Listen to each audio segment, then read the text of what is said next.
भिवंडी शहरामधल्या ब्राह्मण आळीमध्ये टिळक चौक मित्रमंडळाच्या वतीनं टिळक मंदिरात भव्य रांगोळी प्रदर्शनाचं आयोजन करण्यात आलंय। त्या वतीनं महारांगोळी साकारण्यात आलेली होती आणि याचा आढावा घेतलाय आमचे प्रतिनिधी दीपक पळसुळे यांनी।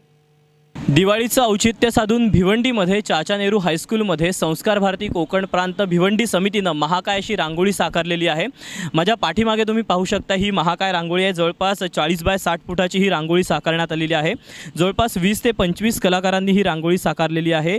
400 किलो रांगोळी आणि रंग वापरून ही रांगोळी साकारण्यात आलेली आहे आणि या ठिकाणी आता अंतिम सजावटीचं काम सुरू आहे आणि यासाठी जवळपास 6 ते 8 तासाची मेहनत या कलाकारांनी घेत एक नवीन संदेश, सामाजिक संदेश देण्याचा प्रयत्न या सगळ्या कलाकारांनी केलेला आहे।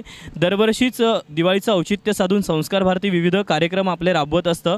त्यानुसार यावर्षीसुद्धा ही महाकाय रांगोळी अशी या ठिकाणी साकारण्यात आलेली आहे आणि ही आता लोकांसाठी सुद्धा खुली करण्यात आलेली आहे। लोकांचा सुद्धा मोठा प्रतिसाद आणि पाठिंबा या रांगोळीला पाहण्यासाठी या इकडे पाहायला मिळतोय। कॅमेरामॅन अनिलसह मी दीपक पळसुळे, ABP माझा, भिवंडी।